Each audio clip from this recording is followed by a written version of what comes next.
ગુરુથી આ દુનિયામાં મોટું કોઈ નથી. દરેક સંતોએ મહાપુરુષોએ ગુરુનો જ મહિમા ગાયો છે અને ગુરુ વગર મુક્તિ નથી. આ ભક્તિ માર્ગ છે.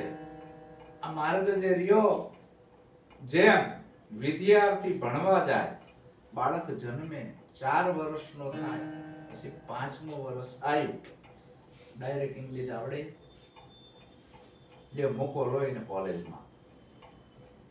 કાંઈ ખબર ના પડે, KG1 KG2 કરાવવું પડે.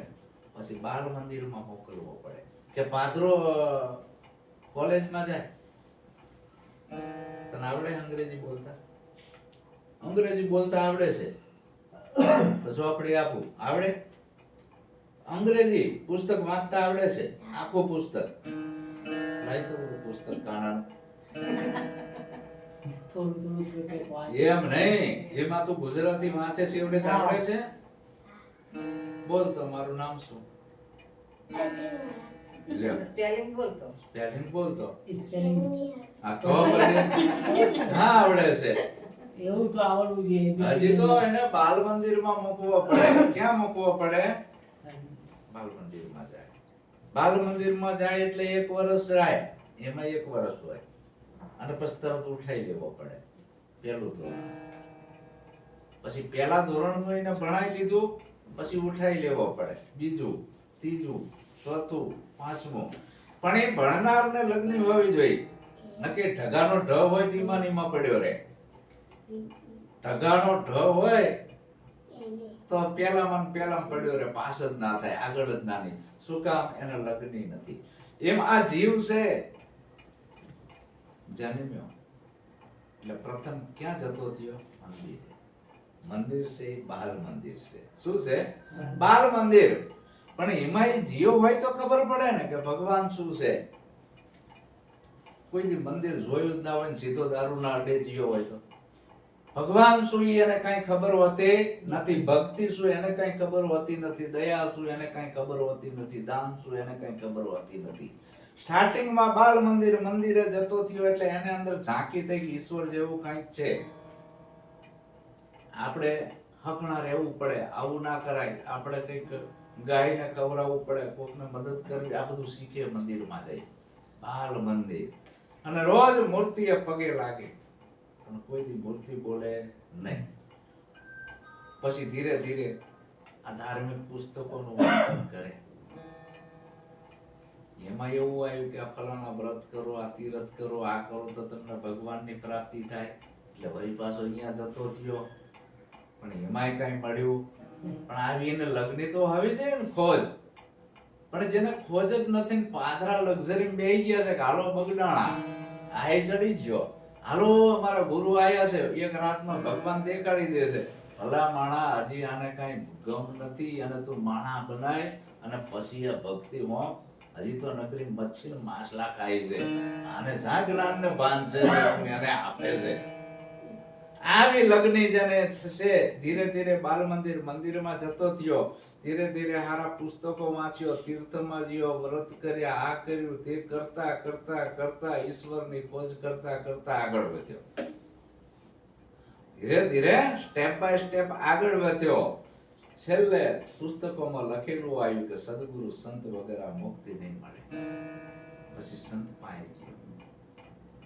ધીરે ધીરે સંતો પાસે જતો થયો, સંતોના આશ્રમમાં જતો થયો, સેવા કરતો થયો. પછી ધીરે ધીરે આત્મનિવેદન ભક્તિ ઉપર આ જીવ આવ્યો અને એને સદગુરુ મળ્યા. બાકી પાદરા આવડા છોકરા જો વકીલ ને ડોક્ટર ને એન્જિનિયર બની જતા હોય તો સારું જ ને. પાદરા જો આર્ય મહાપુરુષ બની જતા હોય તો સારું જ ને. પણ એમ પમાતું નથી. આ કાઠો માર્ગ છે. આ માર્ગમાં જેને દોટ મૂક્યું છે, જેને કંઈક કર્યું છે, આ ધર્મના રસ્તે જે હાલ્યો છે, એને કંઈક ગમ હોય ને. પણ અત્યારે ઉલટી ગંગા હાલી છે આ કળિયુગની અંદર. કાંઈ એને કઈ ઠેકાણું ના હોય એવા બોધમાં બેહારી દે. હાલો ફટાફટ બધા બેહી જાઓ, અમારા ગુરુ આયા છે, એના સેલા બની જાઓ. તમને એક રાતમાં ભગવાન દેખાડી દે. અને આ ઠેકાણા વગરના ઉપદેશ લઈને બેહી જાય. અને નહીં કોઈ એનામાં કોઈ ઠેકાણા, નહીં રહેણી, નહીં બોલવાની ભાન, એવી રીતે રહેવું, જનાવર જેવું જીવન જીવતા હોય અને એનું ઈ કરવાનું પાછું ચાલુ કરી દે. આપણે કેવી કે આ ના કરાય, કે હું શા કરું છું, એટલે આ તો હરિયો માર્ગ કાઢ્યો કે હું ખાતોય નથી ને પીતોય નથી, હું ક્યાં ખાઉં છું, કે હું તો કે ગુણ ખાઉં છું. એટલે આ ના ખવાય. પણ આપણે એટલે માછલા ખાતો થઈ ગયો, મટન ખાતો થઈ ગયો, હું તો ગુણ ખાઉં છું, હું ક્યાં માછલા ને મટન ખાઉં છું. હવે હું હરિયો માર્ગ કાઢ્યો. ઈશ્વર છોડે, એના જોડે કાંટો કમ્પ્લીટ છે.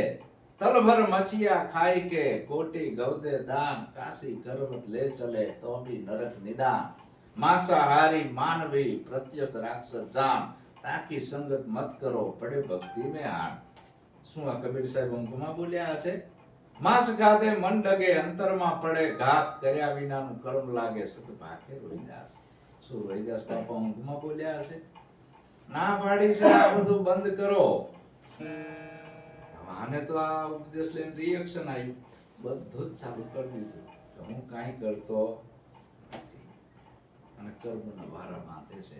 તો આ ભક્તિ માર્ગમાં જેને ધીરે ધીરે આવડી ડગ માંડ્યા છે, આગળ હાલ્યો છે, પહેલું પગથિયું, બીજું પગથિયું, ત્રીજું પગથિયું, નવધા ભક્તિ પૂરી કરીને 10મી આત્મનિવેદન ભક્તિ આવી.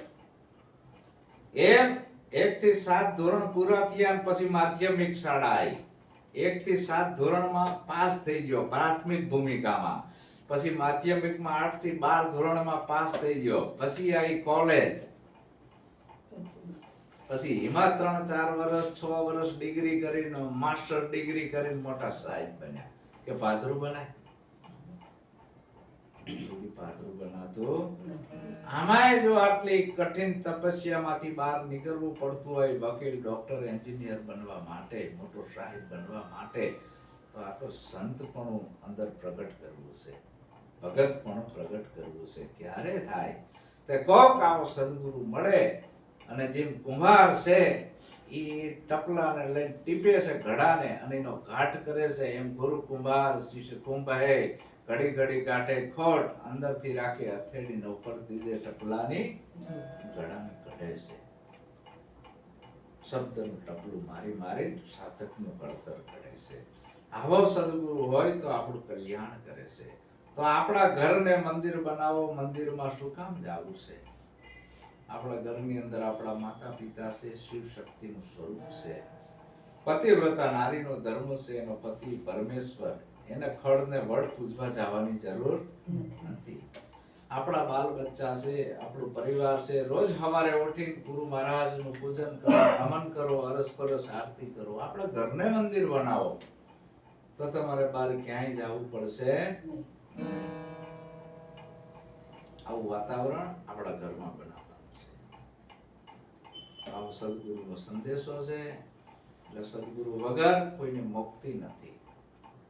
અને સદગુરુ છે એ તમને રહેણી શીખવાડે, રીત શીખવાડે, વચન, વિવેક, આ બધું છે, આધીનતા, આ બધા ગુણો છે આ ધારણ કરવાના. સેવા, સત્સંગ, સમરણ, જ્ઞાન, ધ્યાન, આધીનતા, આ બધા ગુણો છે, શણગાર છે. એટલે આ દર રવિવારે આપણે આ મંથન કરવી છે, આપણે મનને નિર્મળ બનાવી છે, કાઠું બનાવીશું. એક લોઢો કાઠ ખાઈ ગયું હોય તેને કાચ પેપર ગહવો પડે ને, એમાં મન લોઢા જેવું થઈ ગયું છે. મન મારું લોહા જેવું કાટ છે અપારો રે, મન મારું લોહા જેવું કાટ છે અપારો રે, પરસમણી ચોયા પોતે તેનો દ્યોગ સારો રે, પરસમણી ચોયા પોતે તેનો દ્યોગ સારો રે, ગુરુ તમને પાયે લાગો મંદિરે પધારો રે, ગુરુ તમને પાયે લાગો મંદિરે પધારો રે. મન લોઢા જેવું છે. ગુરુ મહારાજ મારા મન મંદિરમાં આવો અને શબ્દોના ટપલાથી આ મનમાં કાટ, આવરણોનો કાટ લાગી ગયો એને ઉખાડો. મંદિર થઈ જાય. આવો ભક્તિનો મહિમા છે. બોલો સદગુરુ ગુરુ મહારાજનો જય. સરસ. હવે આપણે આરતી કરી લઈએ ગુરુ મહારાજની. પછી પૂજન કરી લઈએ. બોલો સદગુરુ ગુરુ